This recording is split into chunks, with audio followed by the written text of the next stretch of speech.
Good morning. I want to invite all of our panelists to turn on their videos. And I want to say good morning, good afternoon, good evening, depending on your time zone.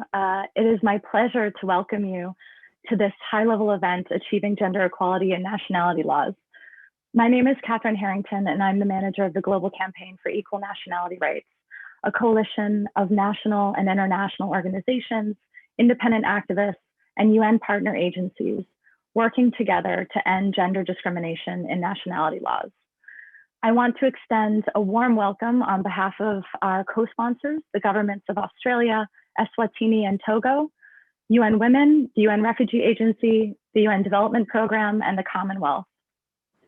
This is an especially appropriate moment to gather and focus on the importance of ensuring that women and men enjoy equal rights enshrined in nationality laws. At this UN General Assembly, the global community is marking the 75th anniversary of the United Nations, established to advance international peace and security and the equal rights and dignity of all human beings. During this General Assembly, we're also celebrating the 25th anniversary of the Beijing Declaration and Platform for Action, a historic commitment by all UN member states to end discrimination against women and ensure women's equal rights. As you will hear from today's esteemed panelists, ending gender discrimination in nationality laws is absolutely fundamental to states' commitments to realizing gender equality.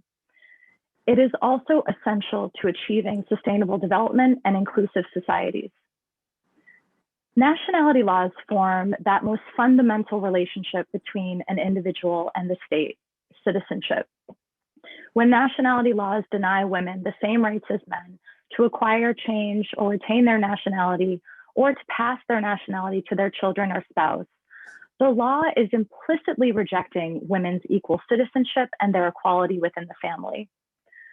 This fact was recognized by one of the great champions of gender equality in the United States, Ruth Bader Ginsburg, whose passing this week we deeply mourn. In 2017, a case came before the Supreme Court in the United States regarding the longer residency requirement for naturalized American men who sought to confer nationality on their children born abroad. Though on its face discriminatory towards men, the justice understood that gender discrimination in law was harming all members of society. In writing the majority opinion, rejecting gender discrimination in the citizenship law, Justice Ginsburg asserted that the discriminatory provision was founded on the, quote, once habitual, now untenable assumption that in marriage, husband is dominant, wife subordinate. She held that government efforts to maintain sex discrimination in the citizenship law, quote, cannot withstand inspection under a constitution that requires the government to respect the equal dignity and stature of its male and female citizens. And the truth is, and this will be clear from today's discussion, gender discrimination in nationality laws not only hurts women and girls, but men, boys, and society as a whole. It is a primary cause of statelessness amongst children. It results in affected persons facing significant obstacles to accessing education, healthcare, employment, even freedom of movement and family unity. It is linked with gender-based violence, including child marriage and human trafficking.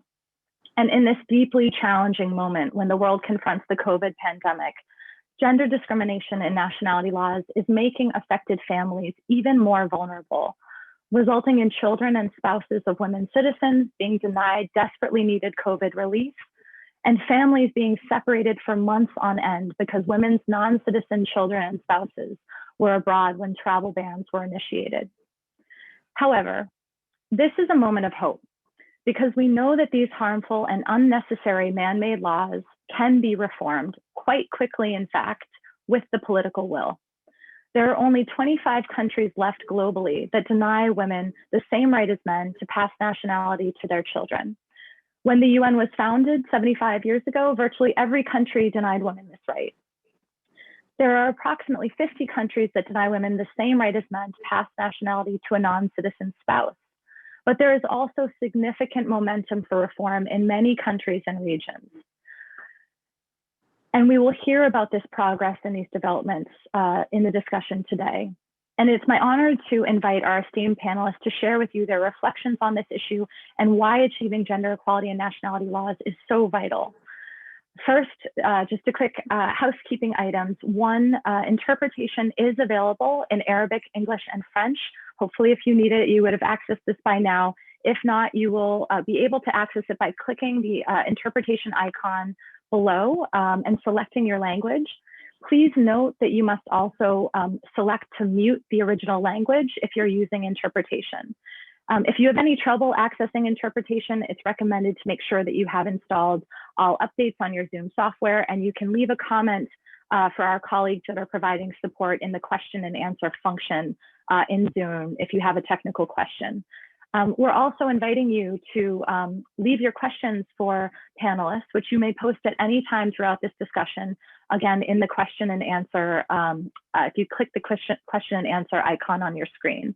My fantastic colleague from the Institute on Statelessness and Inclusion, one of our steering committee members, will be monitoring the questions throughout the discussion and passing them on to me for the post-panel discussion. So without further ado, I would like to now turn to our first panelist, to the Deputy Executive Director of UN Women, Anita Bhatia. It's such a pleasure and honor to have you here today. So thank you, and I would like to turn to you.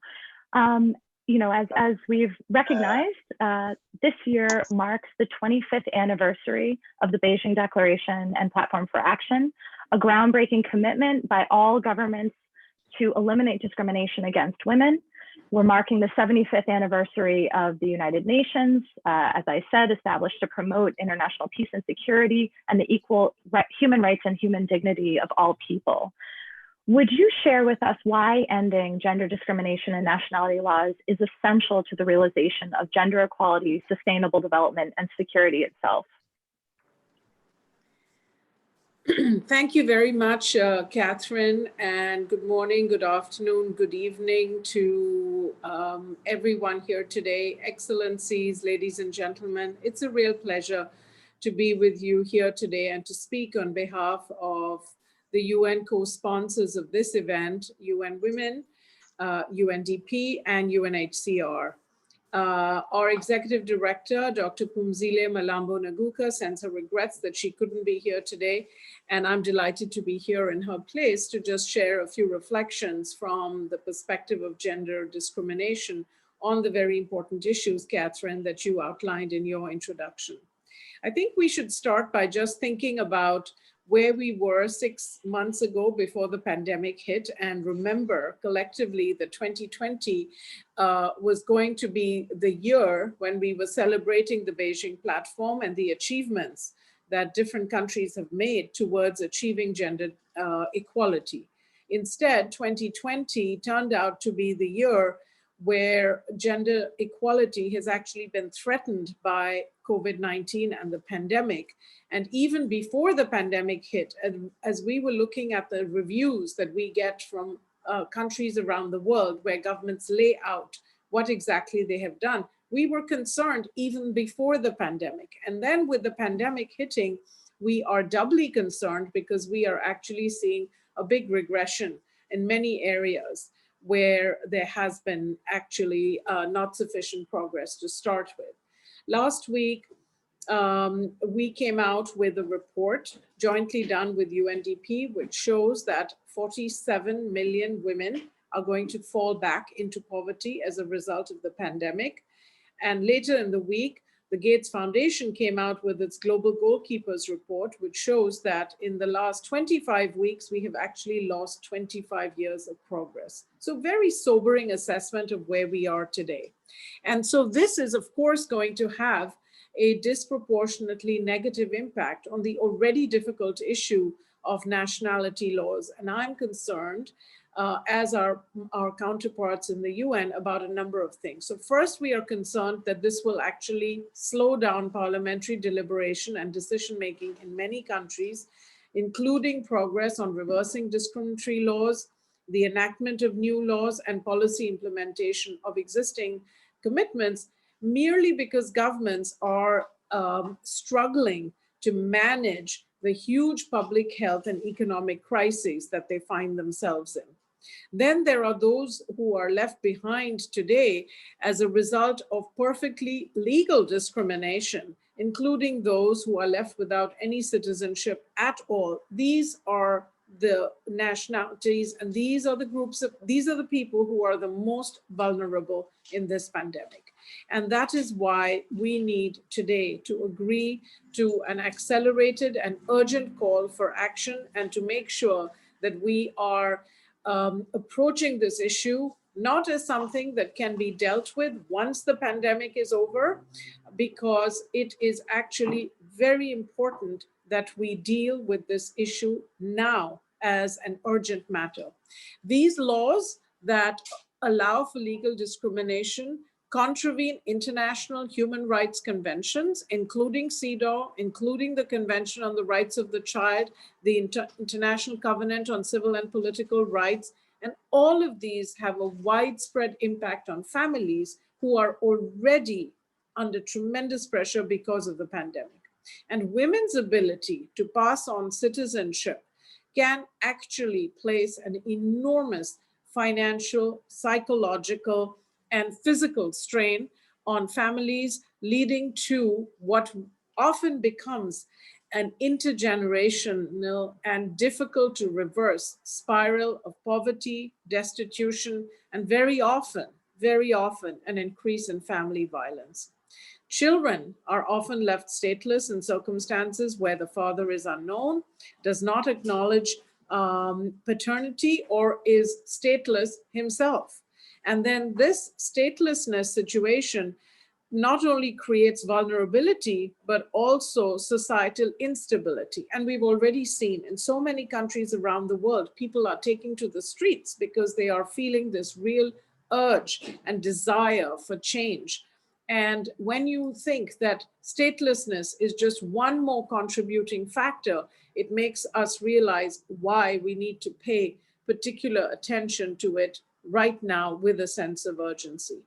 Fortunately, we do have states, and here I want to applaud the Kingdom of Eswatini, which has pledged reform of nationality legislation at the high-level segment on statelessness hosted by UNHCR last year. Yes, indeed, this does require all of us on the screen and those who can to applaud. And actually, what they are showing is that reversing discriminatory legislation is possible. Not only is it possible, it is the right thing to do. And so let me conclude by just saying a few words on the benefits of action. First of all, eliminating gender discrimination and nationality laws is a peace and security imperative, as well as fundamentally a human rights and development issue. Doing so will, we know from previous experience, have profound and positive impacts on hundreds and thousands of lives through improved access to education, health, identity documents, employment, inheritance, reduction of statelessness, conflict, and forced displacement. All of this can be affected positively by changes in legislation. We know that the elimination of these laws is beneficial, and this is why it is such a key priority of the UN Secretary General and has been identified as a strategic intervention that is part of the SG's call to action for human rights. UN Women does a lot of work in this area. We have been working proactively to eradicate discriminatory laws across a range of issues in cooperation with UNHCR,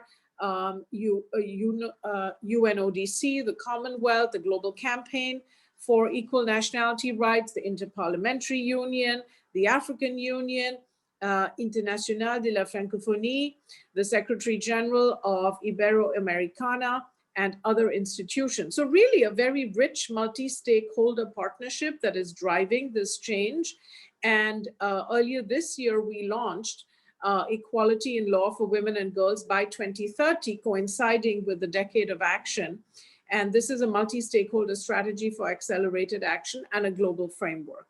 And this strategy reinforces other collective commitments and builds on them, because actually there have been legal frameworks in place for some time now, including the Belong campaign to end statelessness, which was launched by UNHCR, the Coalition on Every Child's Right to a Nationality led by UNICEF and UNHCR, as well as the global campaign itself. But what I think we can take away from looking at all these campaigns is that, in fact, notwithstanding these campaigns, there is still a need to continue to bring the sense of urgency and need for accelerated action. And so we have been gathering evidence of the existence of discriminatory laws, because how can you get people to change if you don't share data and information on just how bad the situation is? So the business of collecting information, sharing that data, and creating awareness and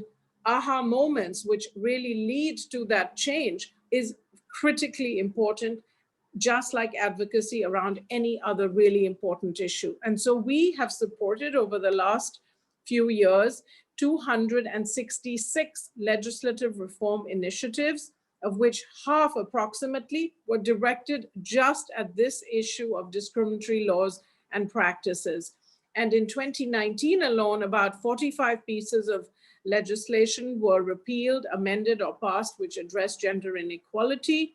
And we have been doing work on this front for a long time now. However, I cannot say that we can sit back and say, you know, we are satisfied with the rate of progress. No, the reason we are gathered here today is because we actually believe that this needs an even greater push, an accelerated push for action now, before the pandemic makes things very much worse. With that, let me conclude and thank you again for this important discussion today. And I look forward to hearing from fellow panelists and others in the audience. Thank you. Thank you so much, Ms. Bhatia. And clearly UN Women has been a strong partner in this effort and is doing much. And but as you say, the change needs to be expedited. We're done with waiting, we're ready for equality. And so now it is my real honor to introduce to you a inspiring and strong young activist, Neha Gurong. Neha has been fighting for to ensure that there's gender equality in the nationality law and for her own citizenship. And so I would like to invite Neha to join us and share with all of us how gender discrimination in nationality laws has affected your life, and what you would say to policymakers who are working on a draft new citizenship law in your country. Thank you, Catherine G, and namaste to everyone and I'm very happy to be in this panelist list and sharing, and this is a wonderful opportunity for me. And here, this is my mother. And I like to start by sharing my experiences on the issue, because I've been the victim of the citizenship laws myself. So I like to start by sharing my speech. So to live life passionately, to daydream about a colorful life ahead, to start calculating about my career's milestones, and just when I felt ready to pursue my dream, right exactly at that moment of time and age, I was pronounced stateless.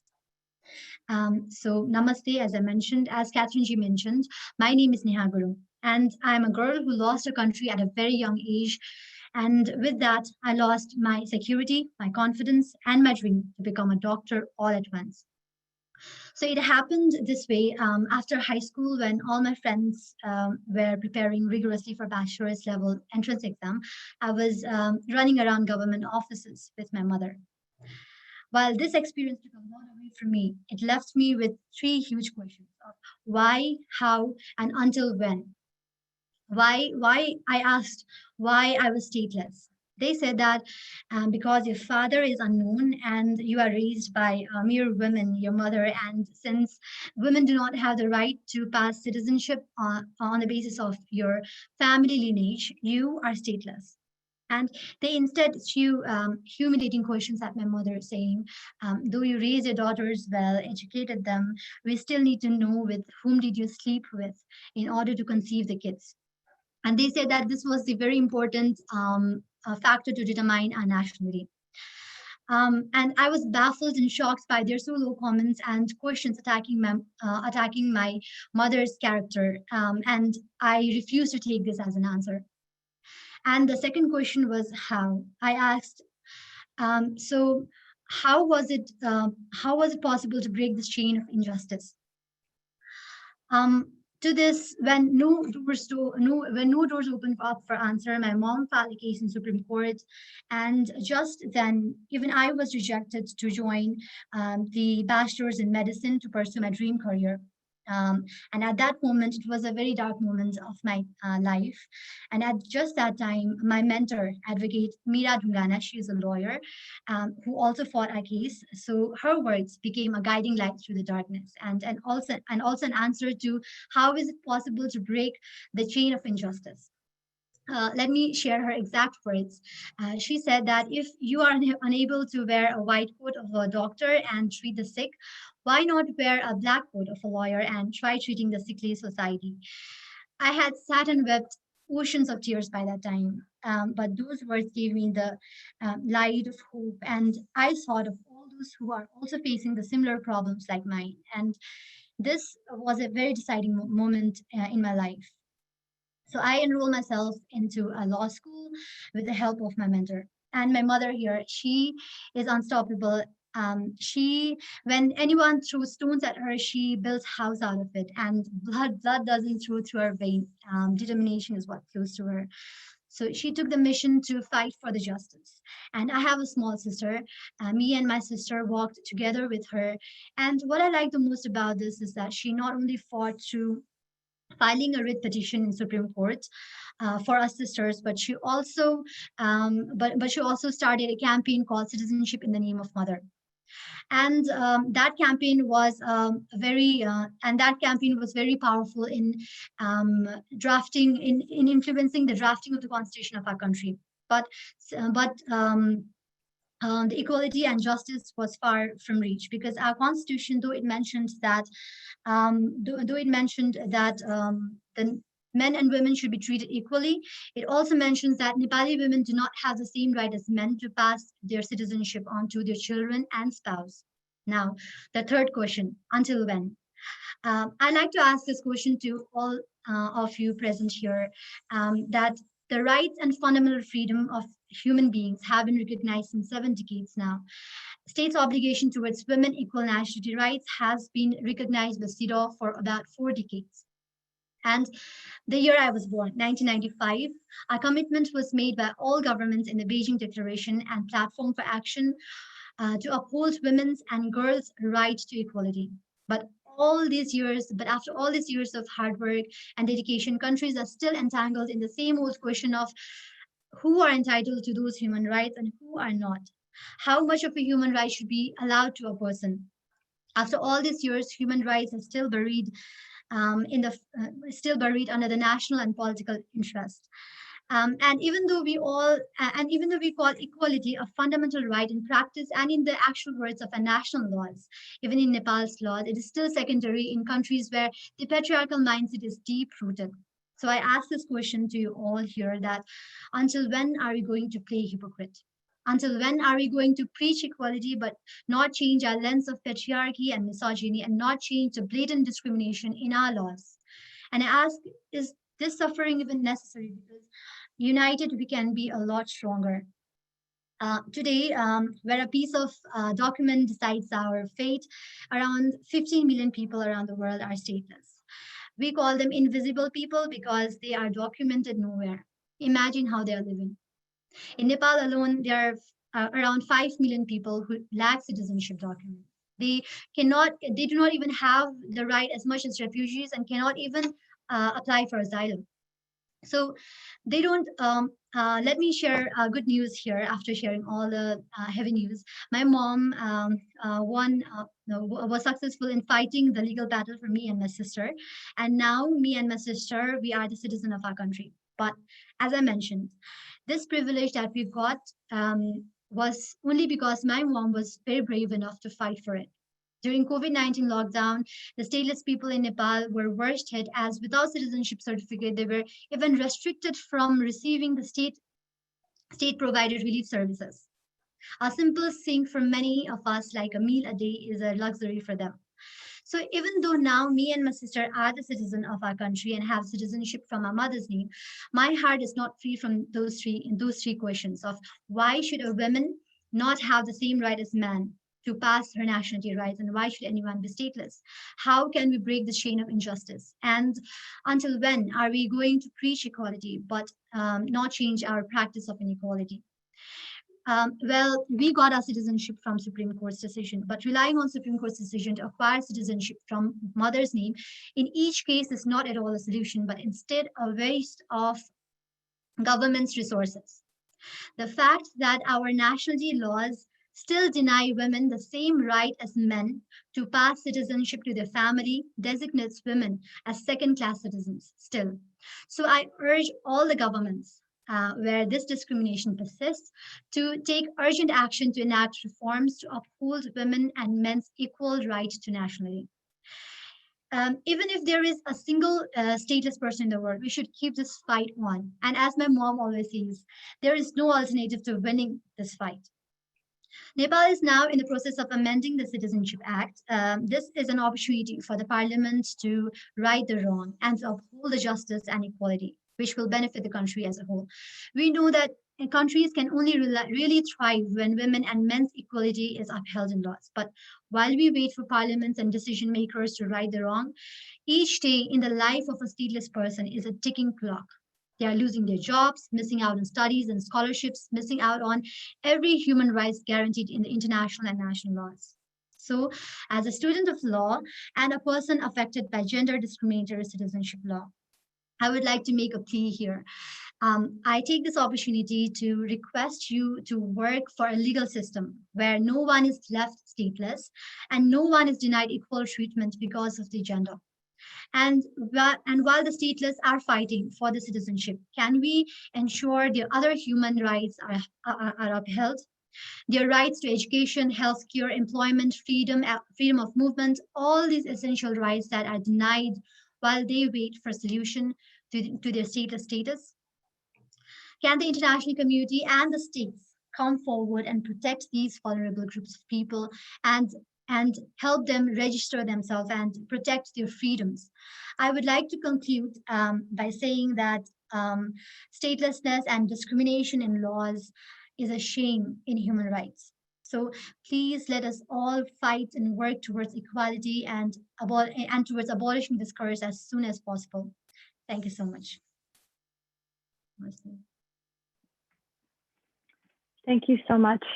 Thank you so much, Neha. I can think of no better example of demonstrating why. Thank you so much, Neha. I can think of no better example of showing what countries have to benefit by ensuring that the children born to women have the same right to citizenship.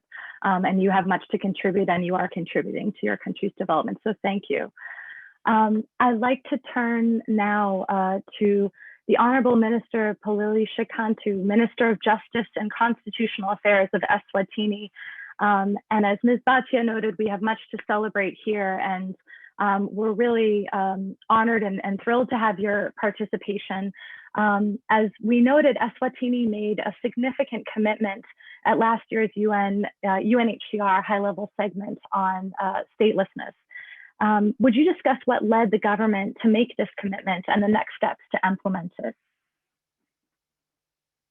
Thank you, Catherine, for that question, and greetings to the Deputy Executive Director of the UN, Anita Bhatia, and my fellow panel members and our audience. The decision-making mechanism in most governments is a long and a slow process. The issue of statelessness in Eswatini has been under discussion for many years.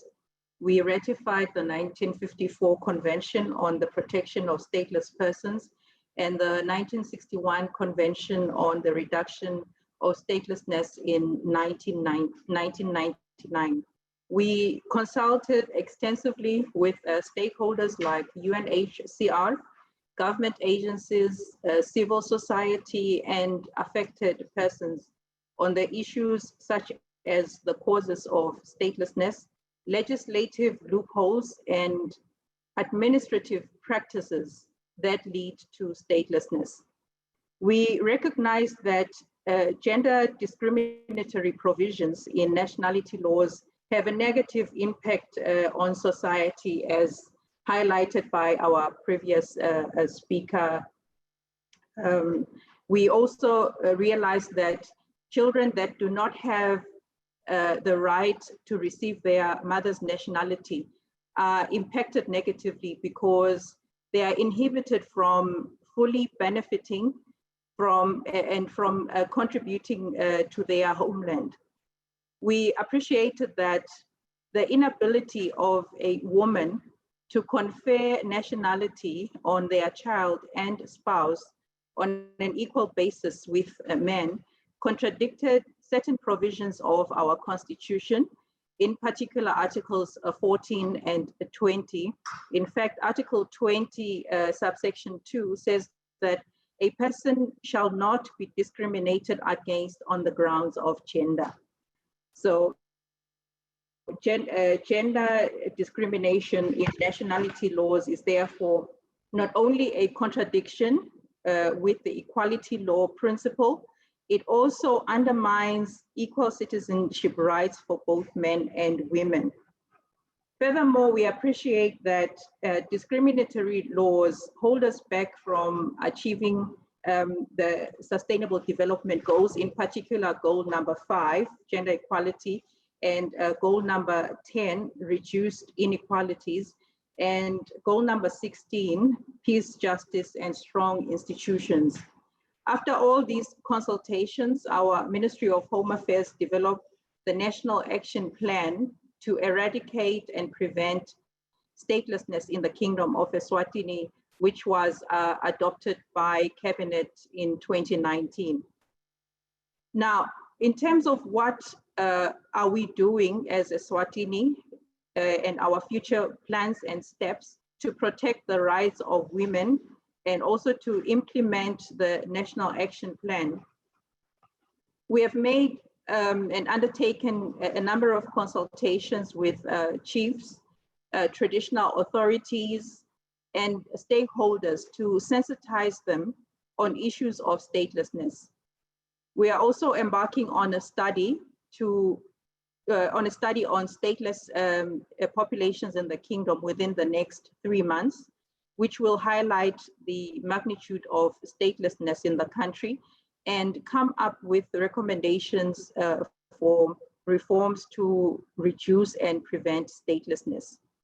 We have also prioritized the harmonization of our laws with CEDAW and the Convention on the Rights of the Child in order to eliminate all forms of discrimination against women and children.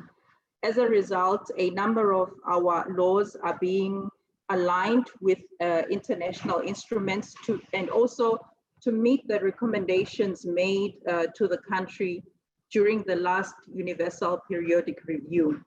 The laws under review include the registration of births, marriages, and deaths, the Matrimonial Property Bill, the Marriages Bill, the Administration of Estates Bill, and a number of other laws guaranteeing that the rights of women and children.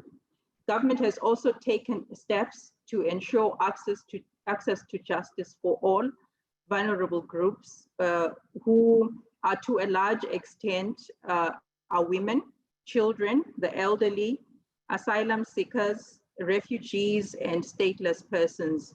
We have done that by drafting the Legal Aid Bill, and all these bills I've referred to are currently undergoing stakeholder consultations. Recently, we promulgated the Refugees Act in 2017, and this law creates an enabling environment for refugees to enjoy their rights in the kingdom. It also safeguards the interests of unaccompanied and separated children. In 2018, we enacted the Sexual Offences and Domestic Violence Act, which also protects the rights of women. This shows concrete steps by the country in closing the inequality gap between men and women, and also in terms of meeting our obligations as a country under the ratified international instruments. We are proud to have made commitments to enact reforms to uphold gender equality in our laws. We view this as a critical step to uphold women and men as equal citizens, and in line with the commitments laid out 25 years ago in the Beijing Declaration and Platform for Action. I thank you.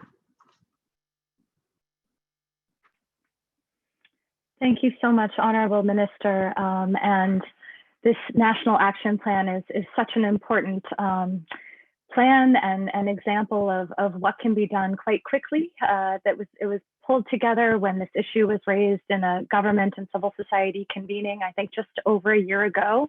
And now these steps are already being taken to move forward with progressing with reform. So we really appreciate you sharing this example and all the work that you are doing to advance gender equal nationality rights.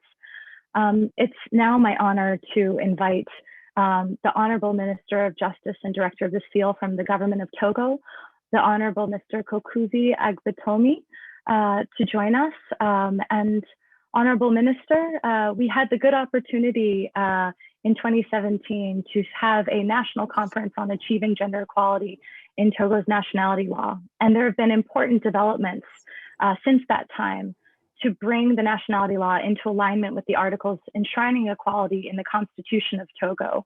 And so would you please share with us what steps have been taken?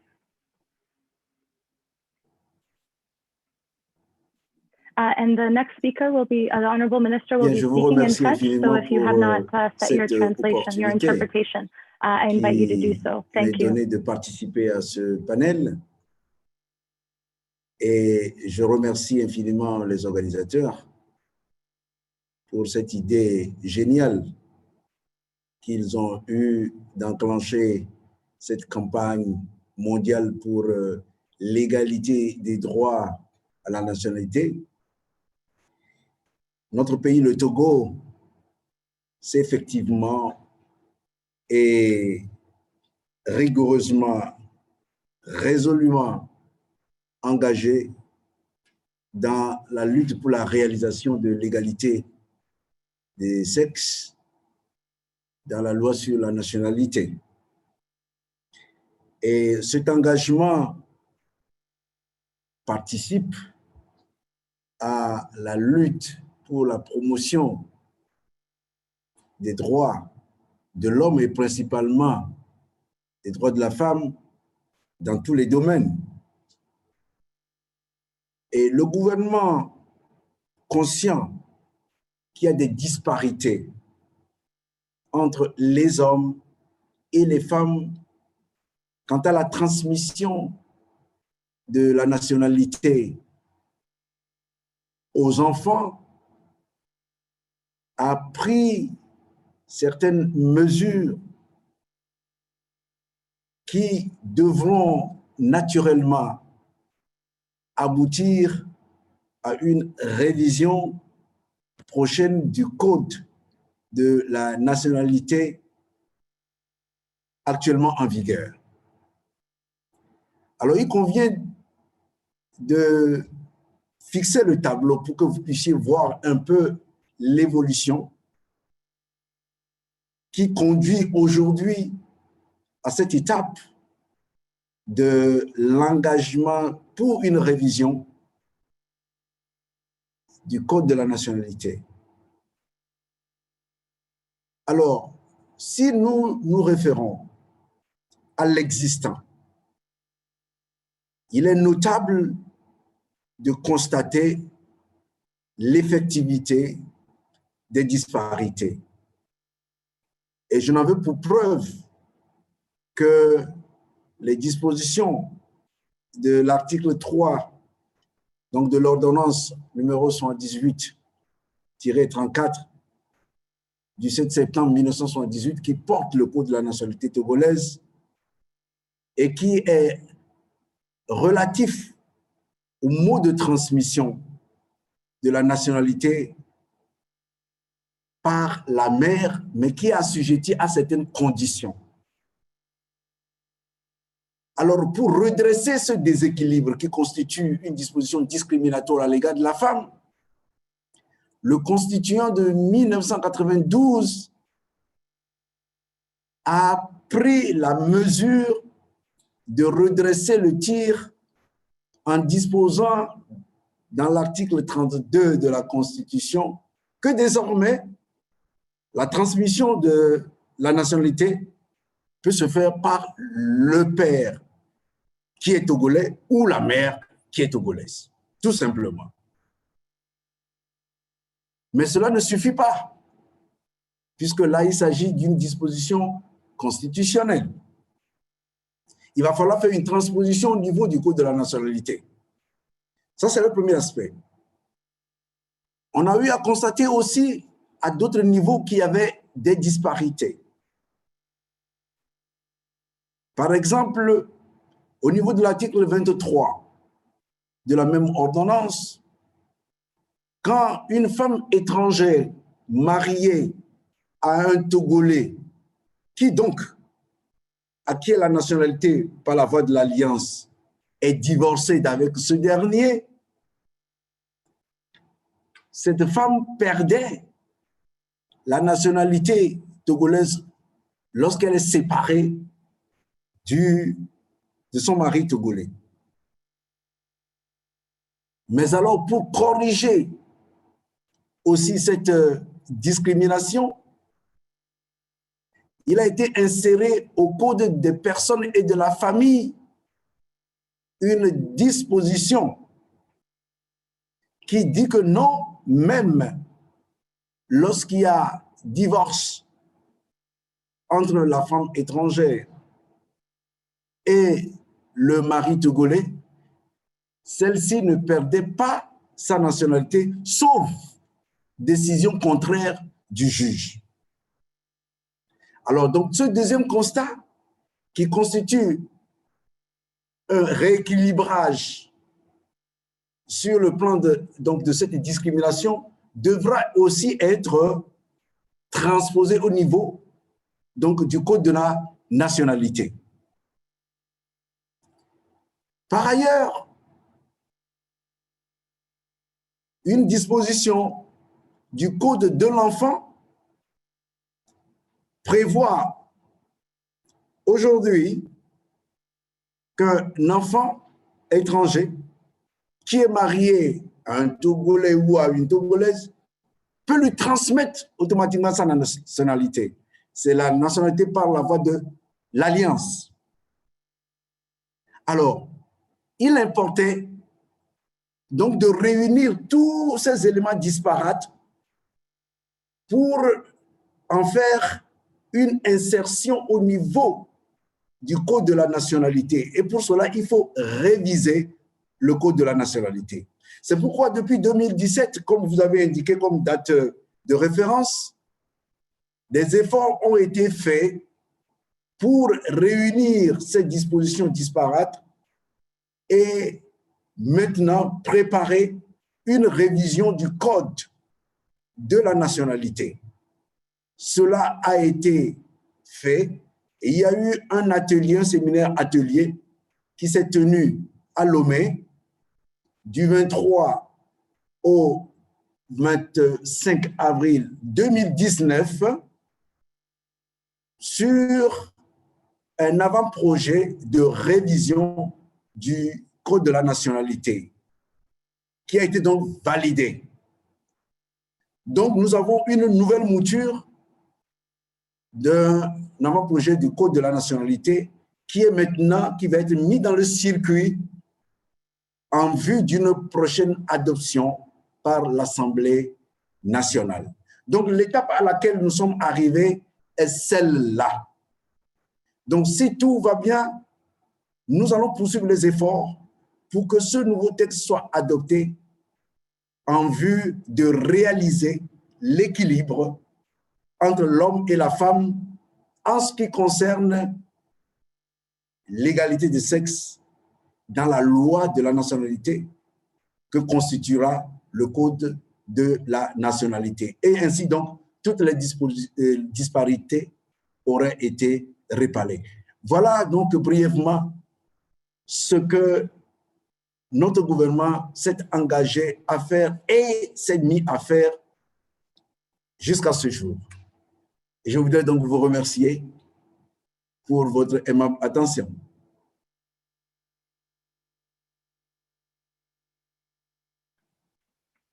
Thank you. Thank you so much, Honorable Minister. And I want to take a moment to recognize this important announcement that we have received now, that Togo is in fact going to be bringing forward a projet de loi, a bill to eliminate gender discrimination in the nationality laws that will be coming before the National Assembly. As I said before, there are only 25 countries remaining with this form of discrimination in terms of conferral to children. And Togo was an example where the equality was in the Constitution, which was newer than the Nationality Code. So bringing the Nationality Code into alignment with the equality in the Constitution, this is quite an exciting announcement. And we will look forward to celebrating this when this law is passed by the National Assembly. The Honorable Minister also brought up a very important point about a certain type of discrimination in nationality laws. And that is when a woman, a foreign woman, acquires her husband's nationality through marriage, resides in that country that has now become her homeland, oftentimes raises children in that country. And then if they're, for some reason, they decide to have divorce, the woman may be stripped of the nationality, even if her children are being born and raised in that country that has now become her own. This has very important implications for combating gender-based violence, because what does this mean? And there are a number of countries with this provision. If a woman finds herself in an abusive marriage and needs to extract herself from that situation, but she might lose her very citizenship if she does so. So I just wanted to flag this very important point and why it's so important in all provisions to ensure that one's citizenship is not dependent upon their marital status. I now would like to turn to the Right Honourable Patricia Scotland, the Secretary General of the Commonwealth. It's an honour to have your participation. And I want to start by raising the fact that when many Commonwealth nations became independent states, most nationality laws around the world denied women equality. And so many newly independent nations based their citizenship law on the normative law at that time when they gained independence. And that norm was discriminatory. A number of Commonwealth member states have enacted reforms in recent years to remove gender discriminatory provisions from their nationality laws, such as Sierra Leone and Kenya. At the same time, there are many Commonwealth nations with laws that prevent women from conferring their nationality on their child and or their spouse on an equal basis with men, though there's momentum for reform in many countries. So would you discuss why the Commonwealth is prioritizing this issue and how the Commonwealth plans to support members to uphold gender equal nationality rights? And just before I turn to you, I will just remind the audience that you're very welcome to begin adding your questions under the question and answer function. And so now I'm pleased to ask the Right Honourable Patricia Scotland to share her thoughts on this point. Well, firstly, can I say welcome to all the Honourable Ministers, Excellencies, distinguished delegates, Commonwealth colleagues and friends. I really am delighted to be co-hosting this important meeting with UN Women, the UNHCR, UNDP and the Global Campaign for Equal Nationality Rights for what I consider as a crucial and pivotal issue of achieving gender equality in nationality laws. I've personally been working on this issue for more than 45 years. And one of the reasons I think best illustrates its fundamental and foundational importance is the mass of the situation. And I'm really proud to have been able to listen to what was said by Anita and Neha, and then a great minister from our Commonwealth, the Honourable Minister for Eswatini, but also a dear friend and colleague from Togo, all saying basically the same thing, namely that we have made these commitments in order to equalize the law between women and men.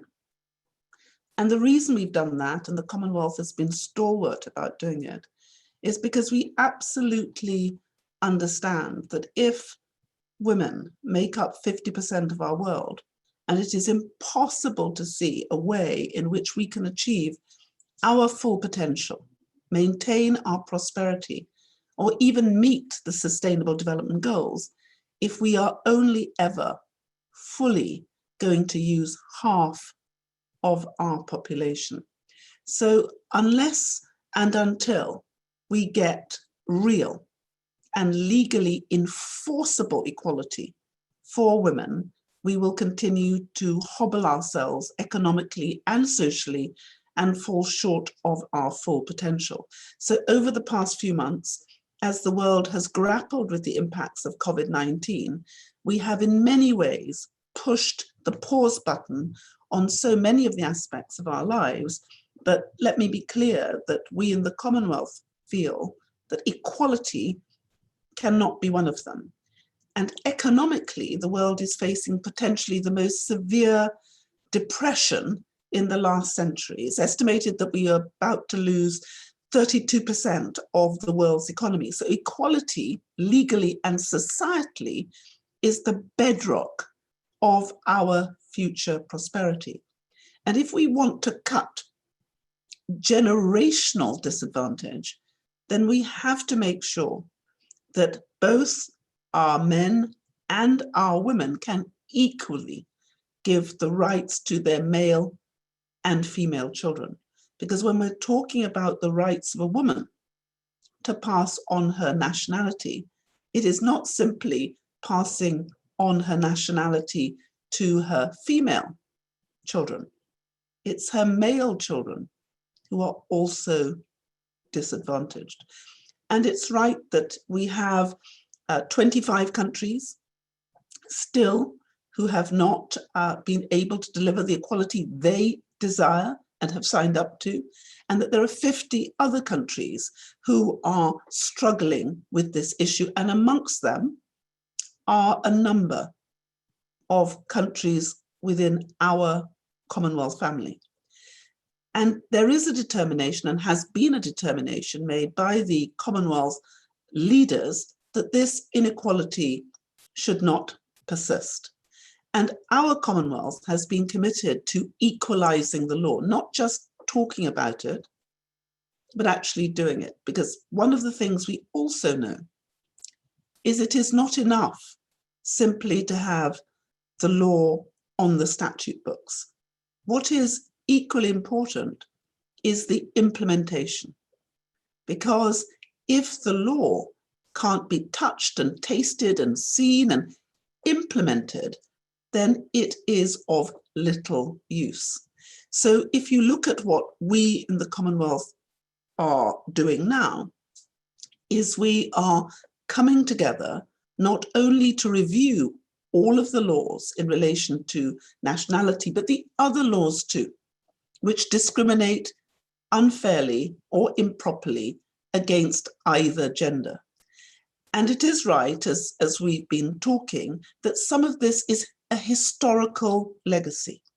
But one of the great advantages that we have in the Commonwealth, because we share the common law, a common language, common legislation, is that we are able to craft Commonwealth best practice framework legislation, which will enable our countries to more swiftly implement that which they want, because the Commonwealth have made the commitment to equalizing the law and have been absolutely resolute about delivering it. And I'm very proud of what Eswatini is doing. I'm very proud of what we in the UN were able to do in Gambia, because these are our beacons. And every time a beautiful country in our Commonwealth manages to do this, there's not only just pride in that country, but there's pride through our whole family. So I know that my sister in Eswatini will be holding that flag and everybody will be cheering behind her, because she will not only be lifting the load from the women of Eswatini, but she'll be lifting the load of those who are coming behind her who wish to do the same. So if I can just say a little about what we are actually doing, because as you know, our charter, which reflects the Sustainable Development Goals, which was entered into in 2015, our charter is 2013, speaks boldly about gender equality and women's empowerment as essential components of human development and basic human rights. And the rule of law is recognized as an essential protection for our people in the Commonwealth. So the Secretariat provides support through technical cooperation with member countries to address the discriminatory legislation. And as an example of this, we are developing a Commonwealth Model Law Reform Miscellaneous Provisions Bill, which can be adopted and enacted by Commonwealth countries where it is needed. We're also working to strengthen the capacity of rule of law actors to determine whether legislative provisions are discriminatory and to raise awareness and build political power among traditional, cultural and religious leaders to address the challenges presented by personal laws. We also work through what is known as My Good Offices as Secretary General to address issues of discrimination and lack of inclusion which may arise at the political level in some countries. And I was so proud when I visited Eswatini to see that there was total commitment to this. And I have to express my joy at listening to what Eswatini is reporting now, and to say that we in the Secretariat are going to be right behind you and with you to make sure that all the things that you have committed to do actually do get delivered. Because what we know is the Commonwealth Secretariat have been demand-led for technical assistance through programs, but these programs are financed through voluntary contributions from our Commonwealth member governments and overseas territories. And our technical assistance programs allow multi-sectoral approaches and interventions to address the challenges faced by our member countries. And these include strengthening institutions by providing support for training, policy analysis, strengthening legal frameworks through legislative and law reform support, and by building individual and human resource capacities among the officials. And as these interventions help to engage with member countries to uphold gender equality nationality rights, we've been able to get some specific examples of how we might do this through the development of manuals and handbooks offering specific training to the rule of law officials. And we've also facilitated the national mapping exercise that are necessary for identification of gender discriminatory legislation. And on occasion, we might convene high-level national validation and consensus building forum at which stakeholders agree on the sequencing of proposed legislative reforms. And in July of last year, the Commonwealth Secretariat and UN Women joined together. We convened a forum in Gambia, and as a result, the Secretariat undertook a comprehensive mapping of the legal landscape of Gambia for the purposes of capturing all forms of legal frameworks. That's the constitution, statutes, the legislative instruments, the executive orders, the administrative regulations, the case law, and other relevant and related government texts. And this review was followed by a high-level national consultative forum in July to consider the assessments before prioritizing the key initiatives to follow through regards to the law reforms. And participants included the parliamentarians, the judges, the legal professionals, and the members of the UN country team. And together, we worked to assist the legislative support and the law reform to ensure the necessary amendments of policy and legislation, all of which have been initiated, and we collaborate with our partner organisations such as the Commonwealth Magistrates and the Judges Association to come together. And this concrete action is a way of delivering not only the legislative change, but the implementation strategy that will make a difference. And I know that Anita and Neha touched on the other issue that we know brings real equality, and that is, how do we respond more creatively to the issue of domestic violence? Because legislative change in that regard too is really important. And therefore we have launched the Commonwealth Says No More campaign. If you go on to the commonwealthsaysnomore.org, you will see the legislative, regulatory instruments that governments will need to bring in changes that they wish to make in that regard. But we've also put in information for companies, for individuals, for campaigners, so that they can raise this issue. Because what we know is that all of our countries want to do this, but not all of our countries know how. Not all of us have the frameworks, not all of us have the wherewithal. So what we have done is we've pooled all of the information we have on this issue, put it in one place so that we can share it. And I think Neha's powerful statement underlines to all of us, the policymakers, the governments, why we must do this. And that's why we in the Commonwealth of 54, we represent 1/3 of the world. We are 2.4 billion people, 60% of whom are under the age of 30. And what we are saying is, because our family is like a petri dish, we have all races, all colors, all economic positions, all religions, and those of none, we as a family of 54 can be a pathfinder for those who have countries within the region similar to ours, who may wish to use our framework legislation to get where they need to be. And thankfully, I can say to the Minister from Togo, we also have French-speaking countries. So I'm sure we can do translations and we can share the work that we have. And I'm proud to be working with the UN. I signed a memorandum of understanding with Amina Mohammed on behalf of the Secretary General, binding the two of us together. But I'm pleased that we'll be working with the Francophonie and the Iberia and all the other Secretary Generals, because we need to be the difference that we want to make.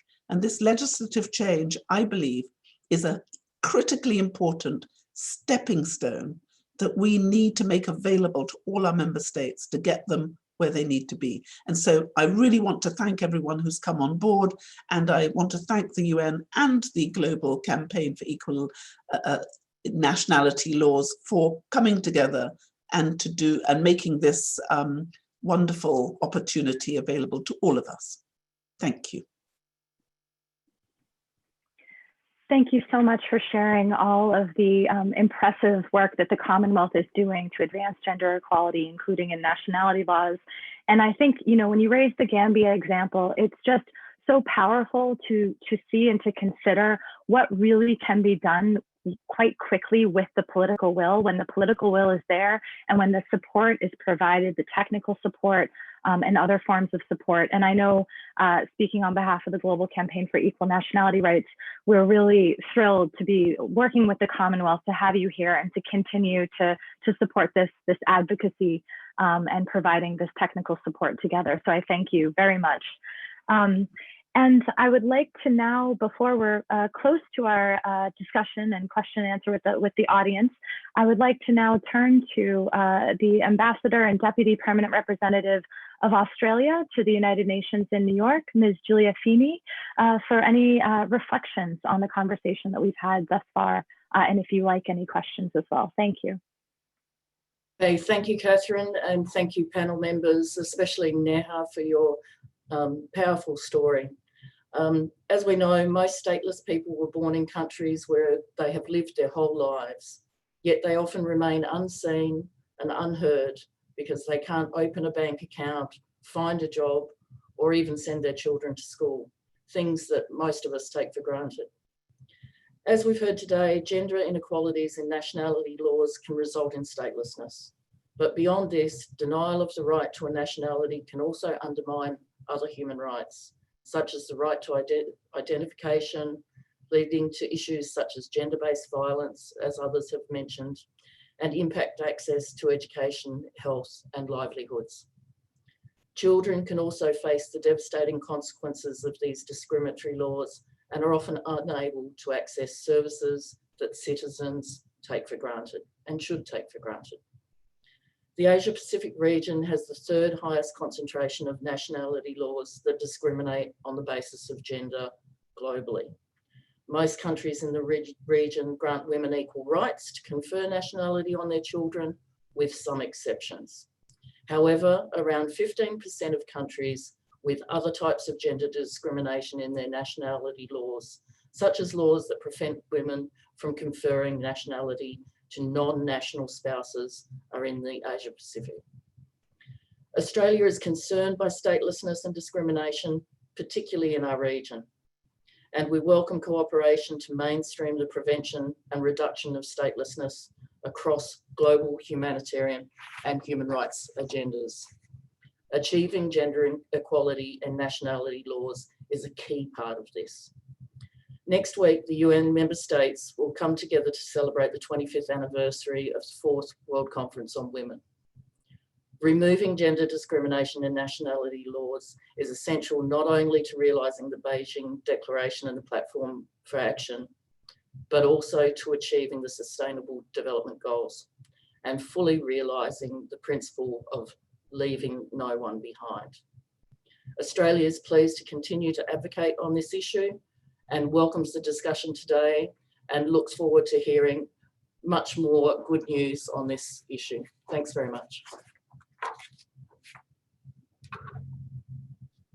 Thank you very much, Ambassador. And now I would like to invite Mr. Leonard Zulu, the UN Refugee Agency multi-country representative for Southern Africa. Mr. Zulu, I turn to you. Okay, thank you very much to the panelists, and thank you very much for the moderation. I would like to congratulate Neha for her powerful testimony on her own personal situation. I think this clearly underlines that what Eswatini and Liberia did at the high-level segment on statelessness in Geneva last October in 2019 is totally on the right track, where they pledged to reform their laws so that mothers can confer nationality to their children on an equal basis as men. I think that is critical, and I'm proud of the UNHCR team at the global level and also in the region for ensuring that we will stand by Eswatini to make sure that this happens. We are supporting them through and through to implement the National Action Plan that was elaborated and approved by Cabinet. We're looking forward to working with the government in this region to reduce this number of 25 when Eswatini and Liberia fulfill their pledges to 23. In Southern Africa, we'll then be celebrating the total eradication of the problem in our region, the Southern African Development Community. This is key. There's also a great need to maintain the momentum, in particular to ensure comprehensive equality in nationality laws, including women's equal ability to confer nationality on their child and spouse, for the reasons that we have heard today from the panelists.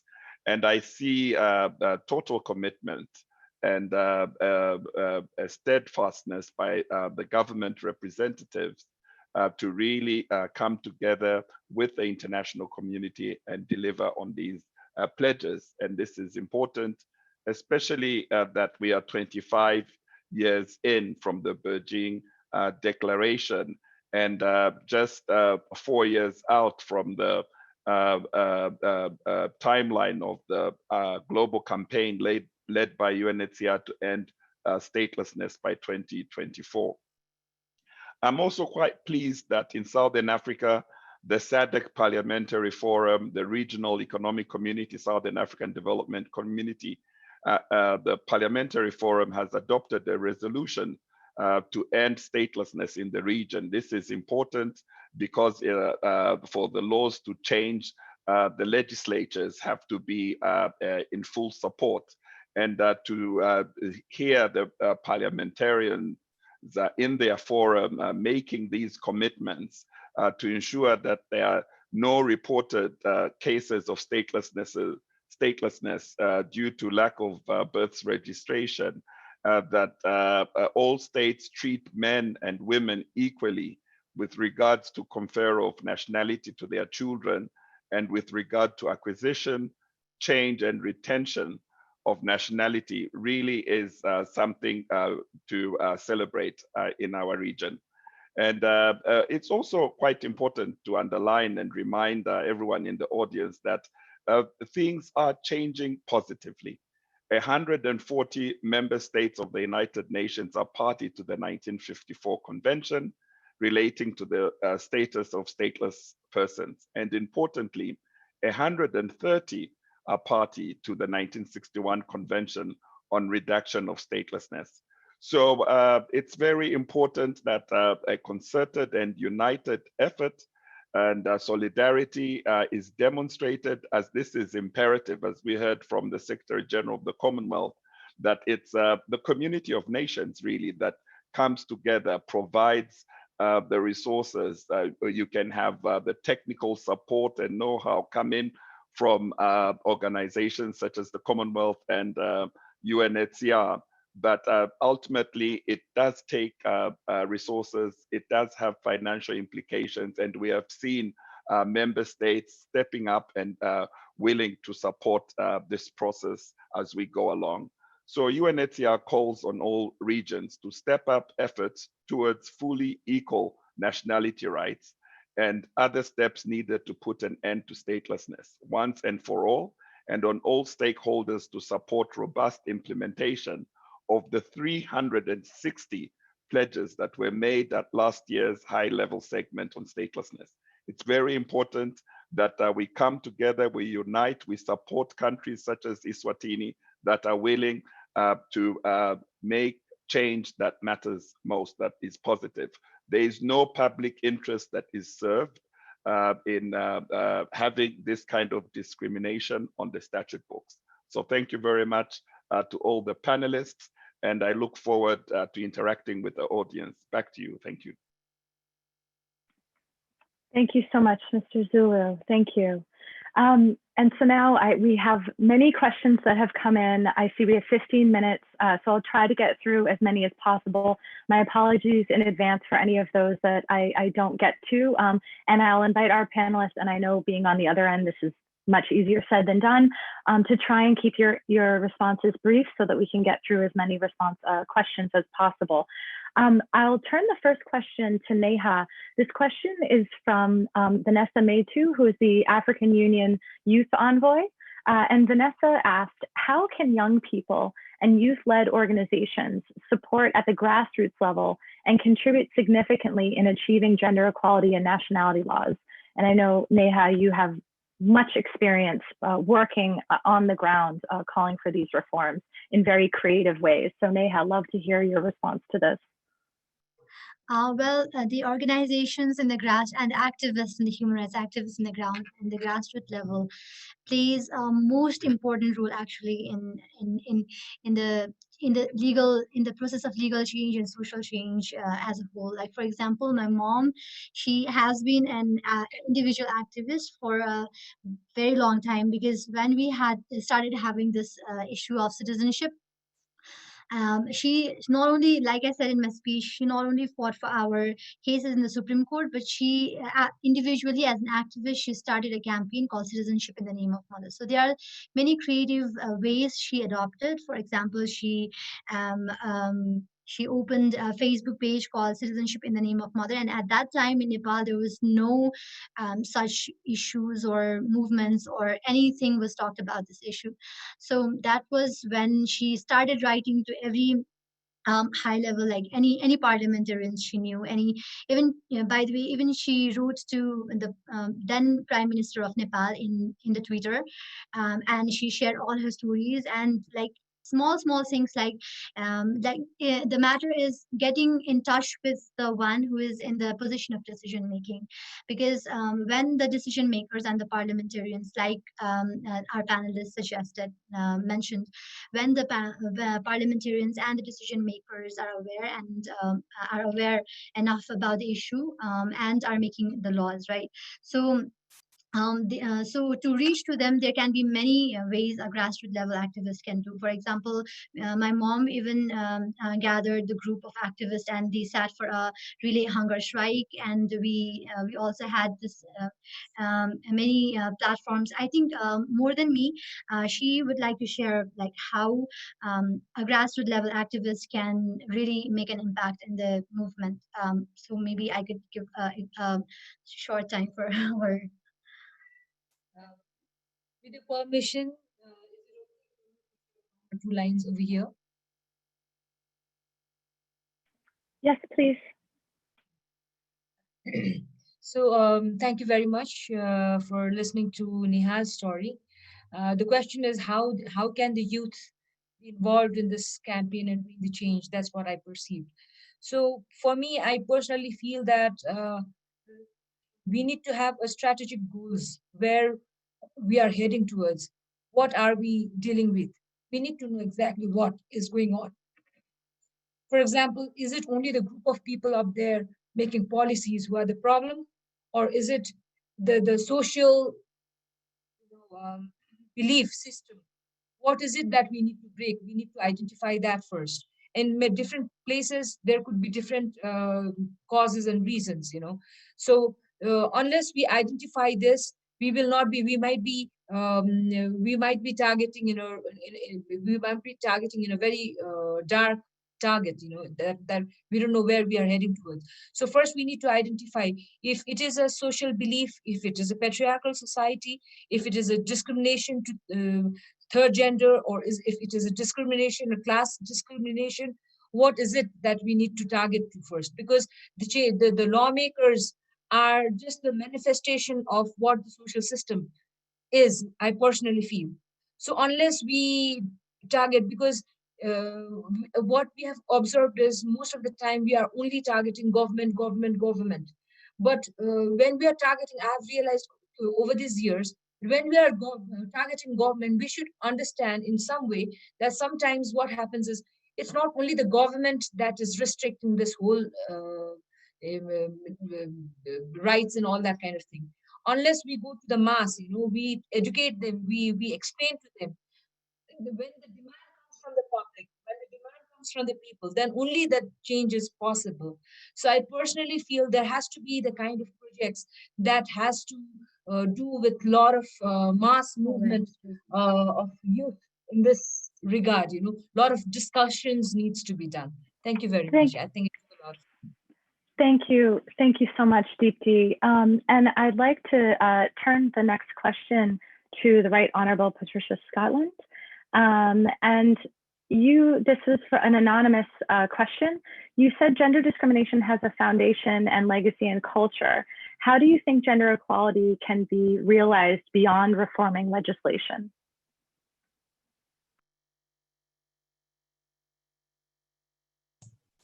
I think it's essential for us to take the whole community with us. And so if you look at the way in which the Commonwealth has approached this, we have approached it by not just looking at the legislature, not just looking at the parliamentary processes. We've also engaged judges, local communities, and leaders, particularly leaders who are culturally significant local leaders. So for example, when we were looking at how we would address the issue of female genital mutilation, we went to the leaders themselves of the community, spoke to the women, spoke to those who were engaged in that practice to help them to understand what the issues were and to hear what they had to say. And what we have found is if you engage our communities and you listen and you work and you explore, there is real depth of understanding, because it's not enough just to change the legislation. We actually have to change people's hearts so they understand why this is happening. And quite often, one of the most liberating things is to help people to understand that if you actually enable women to be engaged, we are a huge contributor to the economic well-being of our countries. And we will never be rich enough to deliver those SDGs if we're only ever going to rely on 50% of the population, which is male. We need our women and our men to work together. And if you look at the questions that we've done in terms of domestic violence, it's including people in that discussion, which makes such an important difference. And therefore we have 89 Commonwealth accredited organizations. We reach out to all of them and we include them in this debate, because what we have found is you need to have a whole community debate to make the difference. And what our countries are doing is our countries are asking, what are the best methodologies that we can adopt? And they're sharing it with each other. And that sharing is bringing a richness, an understanding, and change. And we're sharing not only what works, but we're sharing what does not work. And one of the things we have learned as a Commonwealth is you really have to respect people. You have to respect the traditions. You have to respect what they're saying and talk with them. And what we have found is when you talk with our communities, they're the ones who push. If you talk to fathers of daughters, they're the ones who are saying, I don't want my daughter to be discriminated. So I think it's a case of inclusion, and that's how we will make the difference. Don't be afraid of having an inclusive conversation. You may not always hear what you would like to hear, but you will hear what you need to know. And you need to know it so you can change it and engage it. So I say, bring it together. And I really want to say thank you to all our member states, like Australia, like Canada, like the UK, like New Zealand, who have really stepped up to the plate and want to assist us in making the difference, because it's all of us acting together. And there is not one country in the world who has total parity of treatment on every single law for women, which means we all have work to do. We all have something to give, and we all have something to learn from everybody else. And together, the wonderful thing I'm seeing is when we come together, we can do this. We just can't, any of us, do it on our own. And that's why we're linking the multilateral, the national, all of us together. And I'm so proud that this is staying at the top of the agenda. We just had the Women Affairs Ministers meeting, which was led by Professor Kobia from Kenya, who really made it clear that if we don't come together and press this issue, we will be back 25, 50 years where we were, and we don't want to go back. We have to go forward, and it's going to take all of us. Thank you so much. Excellent points, important points for any advocacy on this issue and gender equality generally. I will turn the next question. I will try to combine two questions that were posed to the Honorable Minister from Eswatini. The first was from Suparva Narasimhahaya, and this question is about whether or not there was any form of opposition in terms of leading up to the government's commitment to enact these reforms, and any ways that you were able to manage addressing opposing views. The second question from our steering committee member at Equality Now, from Antonia Kirkland, she said it's wonderful that so many related laws are under review, and that is there also a constitutional reform process underway? I know that you raised the provisions in the Constitution that uphold equality. And so the question is about whether or not the discriminatory citizenship provisions in Articles 43 and 44 will be addressed. They would love to highlight any progress through the global campaign and in Equality Now's Beijing Plus 25 work. So I invite the Honorable Minister, any thoughts on overcoming any opposition that may have been that you may have had to deal with. Thank you. Thank you, Catherine, directed to Eswatini. I think the most important thing is that, first of all, as a country, you have to engage and agree that there is an issue on statelessness, and that resulted in us coming up with the action plan. And this topic requires a lot of consultation, which we have done prior to us coming up with the action plan, and the consultations are still continuing.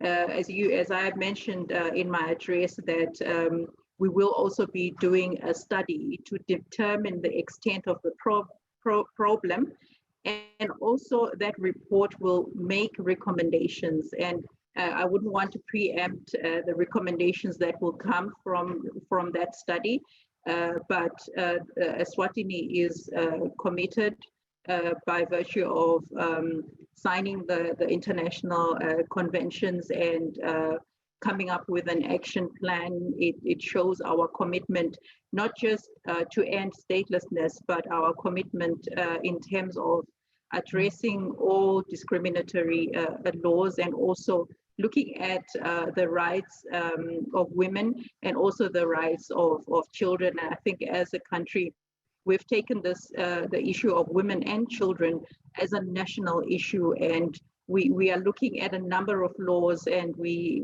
thank the support from UNHCR, the Commonwealth, and the initiative as well from the Commonwealth for us to come up with a uniform law.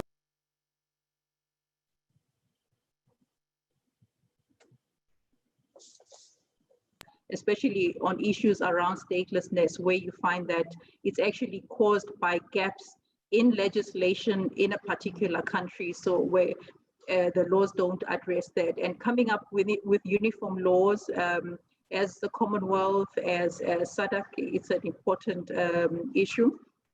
And I think I will end there, just to say that Eswatini is committed to uphold the rights of women and children.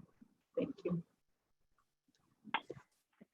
Thank you so much. I know we're very short on time. I'll turn one quick question to the Honorable Minister from Togo, and then I'll invite our panel to give any closing remarks. So this question came from anonymously, and the question is whether or not there is a timeline that Togo expects for the projet de loi for reforming the nationality code to be brought forward to the Parliament. The question from the attendee, they would love to get any further thoughts on an expected timeline, if that's possible.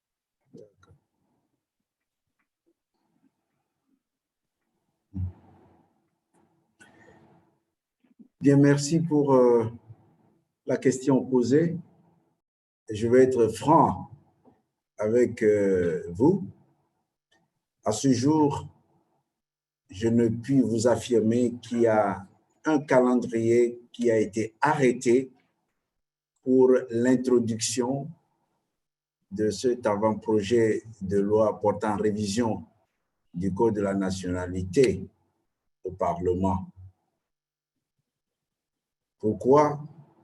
Parce qu'avant que cette loi ne soit introduite, au Parlement, il y a des démarches préalables à faire.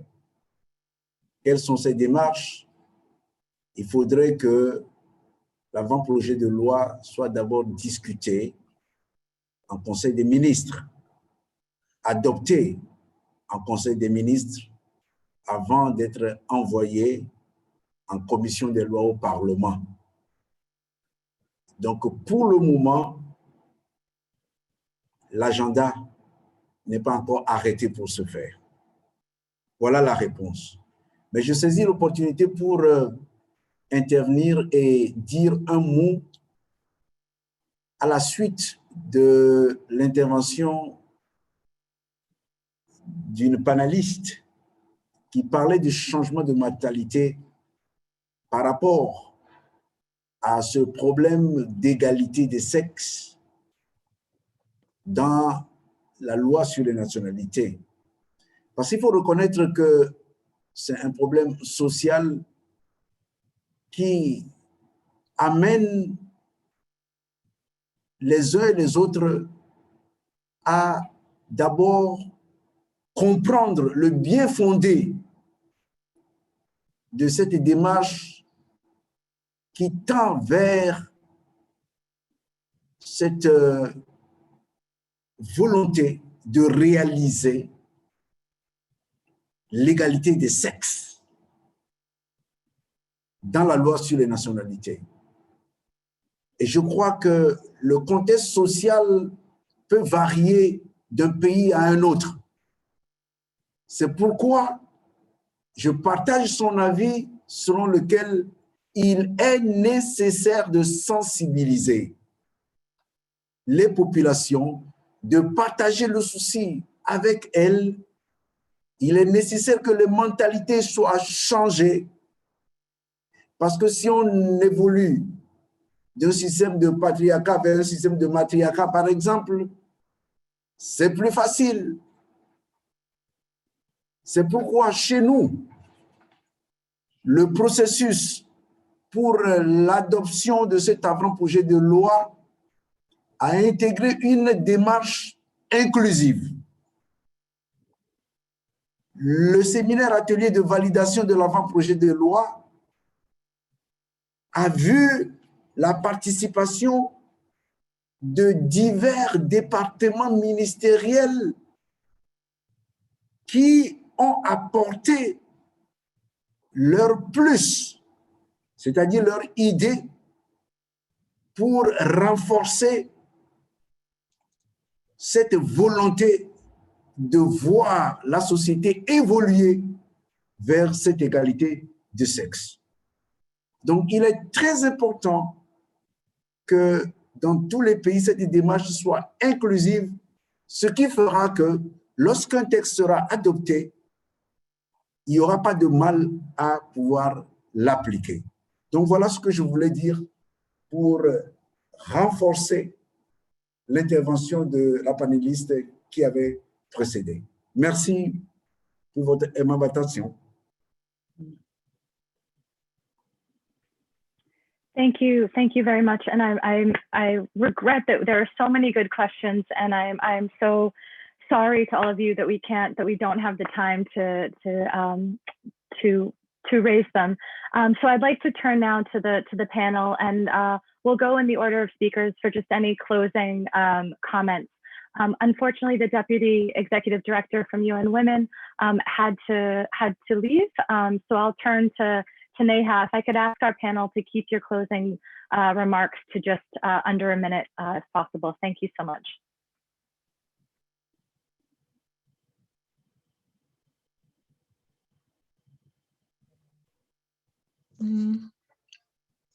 Thank you, Catherine G, for actually, I'm really thankful for this wonderful opportunity to have spoken as one of the panelists and having shared, and I was very fortunate to share my experiences with everyone here, because I believe that, like my mom also said, and Honorable Patricia also said, that raising awareness in the grassroots level is very important, and also sharing these thoughts with all the panelists, very important panelists here, was very important, because the issue the issue is still not solved, though there are so many problems, though there are so many efforts that has been made in the international level, by the international community, and so many countries have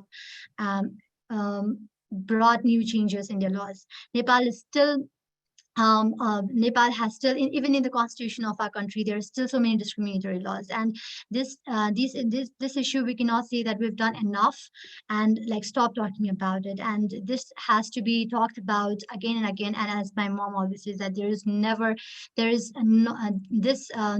not any alternative other than winning this fight, right? So I believe that we should keep talking about this issue and work towards greater equality of both gender, of all the genders. And I'm really thankful for this opportunity. And I hope that in coming days, all the countries in the world have this discriminatory laws abolished, and the statelessness issue will be eradicated in few years now, because like I mentioned, every day in the life of a stateless person is a ticking clock. And many of the people in the Citizenship Affected Peoples Network are also suffering every day. And even though we have a citizenship now, it is really overwhelming to see so many people still suffering, and I just cannot sleep sound at night. So I really hope that everyone works towards the equality of all the genders, and that the statelessness is eradicated from the world soon. At the end, I would also like to, if it is possible, I'd like my mom to say anything from her side, if it is possible. Catherine G. If we just keep it extremely brief, Duty, if you don't mind, thank you. Just like 30 seconds, if you don't mind. Thank you. Yeah, I'll try to make it even more shorter.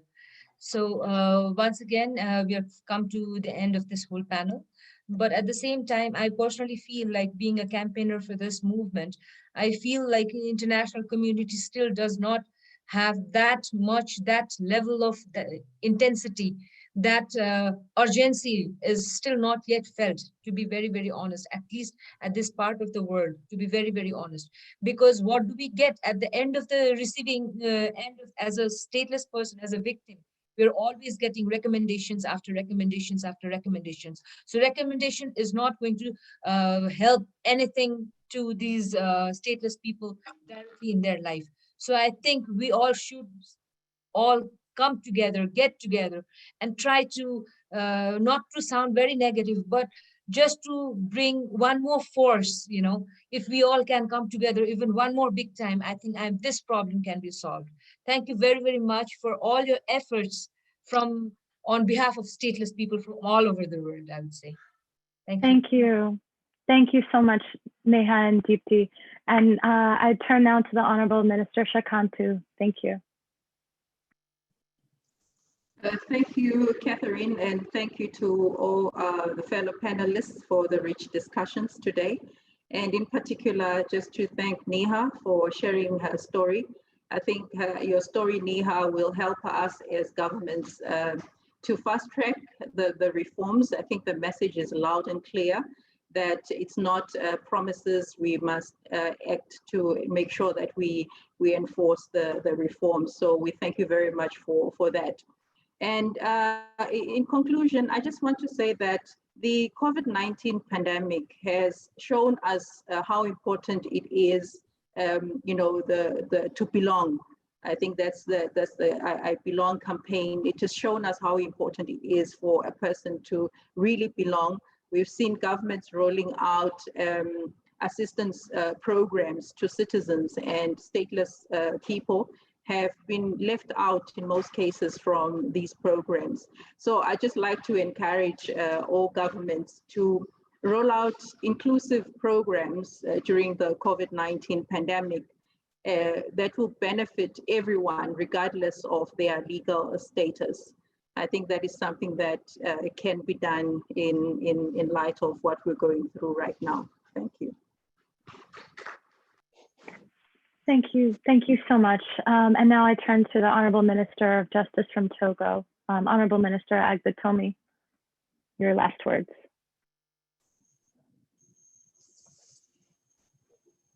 Vraiment remercier les uns et les autres pour cette occasion qui nous a été donnée de participer à ce panel qui s'inscrit dans le cadre, je l'ai déjà dit, de la promotion des droits de la femme et plus particulièrement dans la lutte pour l'égalité des sexes dans les lois sur la nationalité. Nous savons que la loi, c'est le soubassement ou le fondement qui dicte les droits et les devoirs pour un citoyen. Et si tous les pays s'engagent de chacun de son côté à faire le nécessaire pour l'atteinte des objectifs que cette campagne mondiale se fixe, nous arriverons bientôt à une société où les hommes et les femmes vont se prévaloir des mêmes droits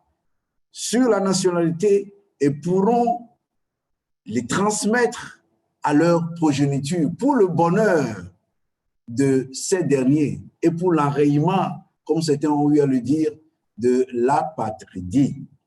Donc, j'encourage tous les gouvernements du monde à continuer dans cette dynamique et nous, de notre côté, nous prenons l'engagement de poursuivre notre processus jusqu'à la fin pour que, dans un très proche avenir, le nouveau code de la nationalité soit voté pour le bonheur de toutes les femmes de notre pays.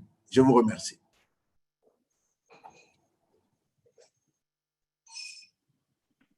Thank you very, very much, Right Honourable Patricia Scotland. Well, I think I want to emphasize what everyone else has said so far, both honourable ministers and Neha. This is about action and implementation.